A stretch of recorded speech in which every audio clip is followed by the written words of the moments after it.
কিন্তু সম্মেলনে তো অনেকে বলে থাকেন খরচ হয়েছে 50 লক্ষ টাকার মতো। না, 50 লক্ষ, কয়েক কোটি টাকা খরচ হয়েছে, 50 লক্ষ টাকা হবে।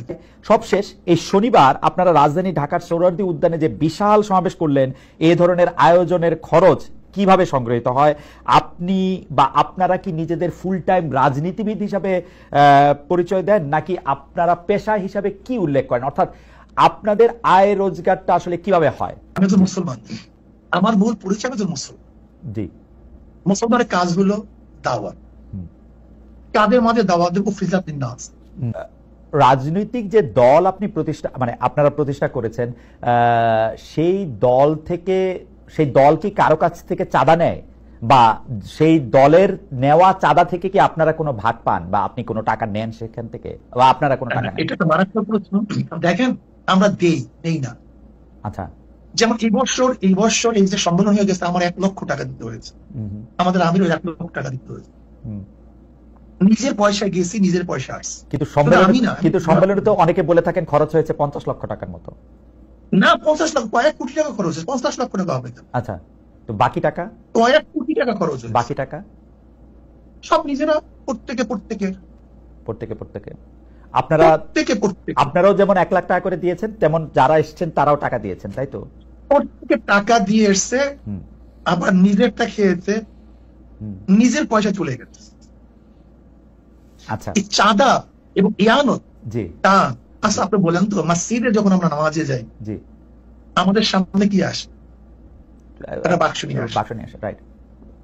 এই ব্যাপারে আজ পর্যন্ত কাউকে সমালোচনা করে শুনছেন?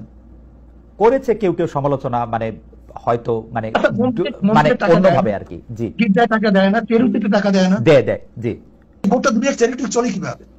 তাই চলে না। আমাদের প্রশ্ন, কারণ বাংলাদেশে কেউ কিন্তু এই ব্যাপার শোনেন, আপনি যদি আমার থেকে 10 টাকা দেন, আপনি যদি আমাকে 10 টাকা হাদিয়া দেন, এমনি দেন, আর যদি 10 টাকা আপনার থেকে জোর করে নেই, এই 2 টাকার মধ্যে পার্থক্য আছে। অবশ্যই পার্থক্য আছে। পার্থক্যটি এখানে। না হুজুর, আপনি আমার অজ্ঞতা ক্ষমা করবেন। আমি জোর করা দূরে থাক,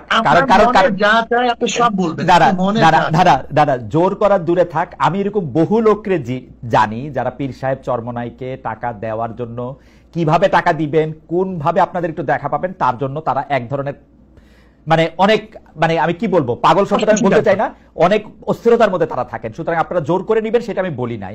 আমি শুধু জানতে চেয়েছি যে এই ভক্তরা বা যারা আপনাদের অনুসারী তারা যে টাকা দেয়, সেইখান থেকে আপনারা কোনো টাকা নেন কিনা, সে পার্টির প্রধান হিসাবে, একটা ব্যক্তিগত দল, জি, যদি কেউ ব্যক্তিগত হাদিয়া দেয় সেটা আমরা গ্রহণ করি।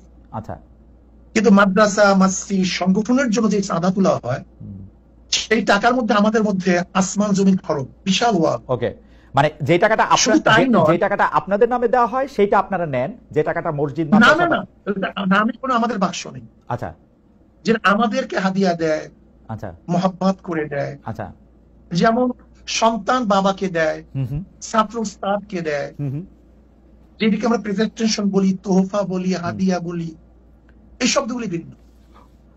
অনেকে বলেন যে না, আমি এটা পরিষ্কার করছি, অনেকে বলেন যে আপনাদেরকে যে হাদিয়া দেওয়া হয় সেটার কোনো গুণাগুনতি নাই, সেটাকে একটা বিপুল পরিমাণ টাকা, আপনারা কি টাকাটা কখনো ডিক্লেয়ার করেন? এই টাকাটা কি ট্যাক্সেবল, আপনারা ঘোষণা করেন কখনো আপনাদের আয় হিসাবে? না, আমাদের আয় হিসাবে তো আমাদের ঘোষণা করার কিছু নাই। আচ্ছা, আমাদের আয় ঘোষণা করার তো ব্যাপার না। ওকে, যদি এইটা ঘোষণা করার প্রয়োজন থাকতো তাহলে আমরা ঘোষণা করতাম। আচ্ছা, আমাদের যেরকম আয় আছে সেরকম ব্যয় আছে। ওকে, আমাদের খরচও সেইভাবে আছে।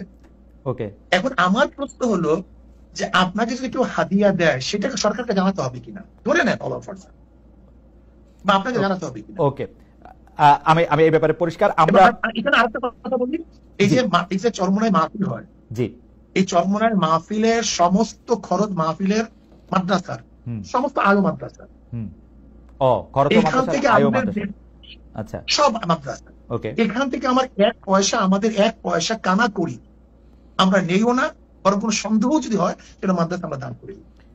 আচ্ছা,